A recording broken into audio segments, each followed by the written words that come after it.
We have been extremely active over the last 25 years or so. To date, we have published notices, or else other federal agencies have published on our behalf, 104 notices of inventory completion as required by the Act. This is a publication stating what the collections consist of and who the affiliated tribes are, so that if any other tribes think they are affiliated, they can come forward.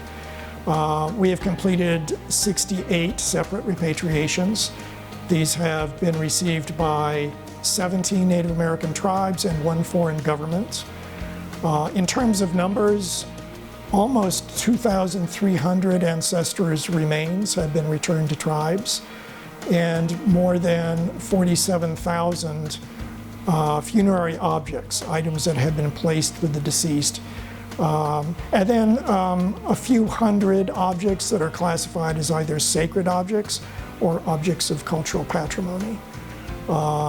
We actually have many more, several more repatriations planned in the near future, so those numbers will only increase.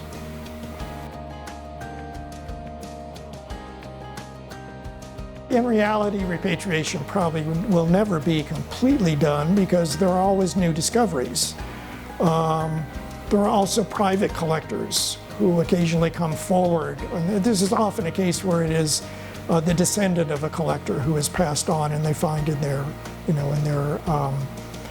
their closets and so forth. So they'll contact us, and then we follow through with this process. The major collections, though, we are planning to get all the publishers noticed by the end of 2019.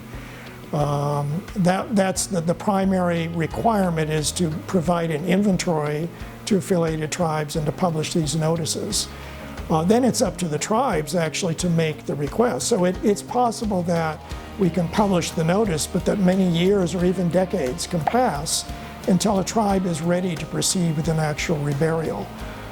We always look at this from the standpoint of the museums and the burden on us, but it's also a huge burden on the Native American tribes.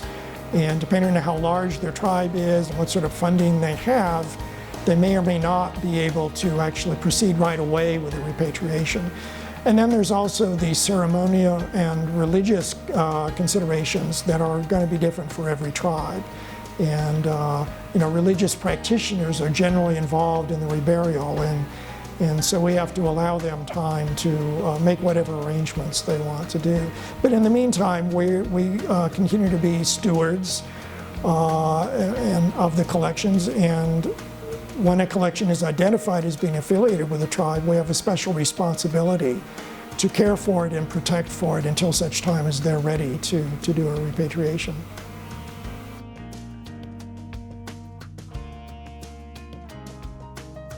We have had, more or less informal contact with other states, like, for example, when they're considering writing their state statutes on repatriation. Because NAGPRA, the federal law, covers collections that are under the control of museums that have received federal fundings and collections from federal lands.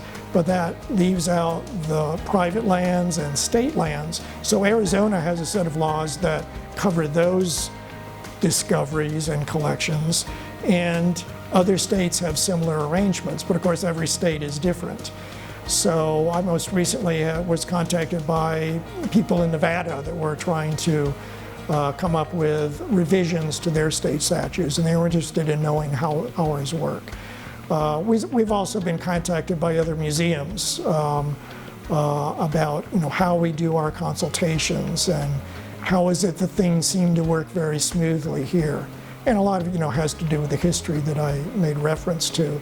In some other parts of the country where the tribes have been displaced and no longer live locally, they don't have the benefit of those relationships over the years. So of course they're interested in, how many staff do we have during repatriation and what sort of funding we have and all that sort of thing. We also have benefited from a good relationship with the federal agencies. The Bureau of Indian Affairs and the United States Forest Service especially have been generous in giving us grants to undertake repatriations and consultations regarding the collections which are housed here but remain under federal agency control.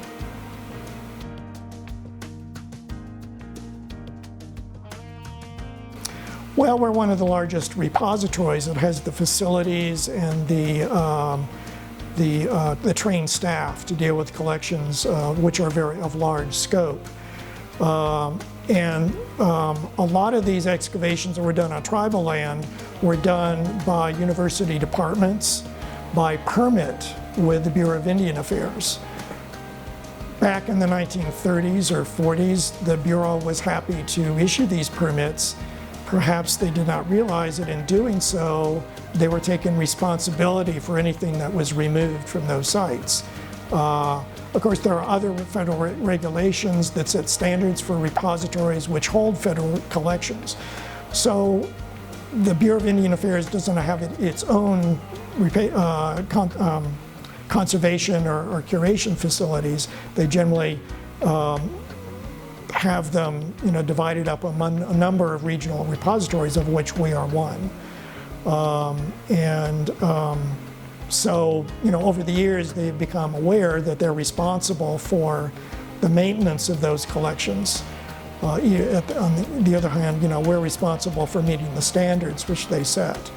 Some of those include access by researchers to collections. So these collections include lots of things beyond those which are covered by NAGPRA, of course. And a lot of those things will remain in the repositories. But we have an ongoing relationship with the agencies for that reason.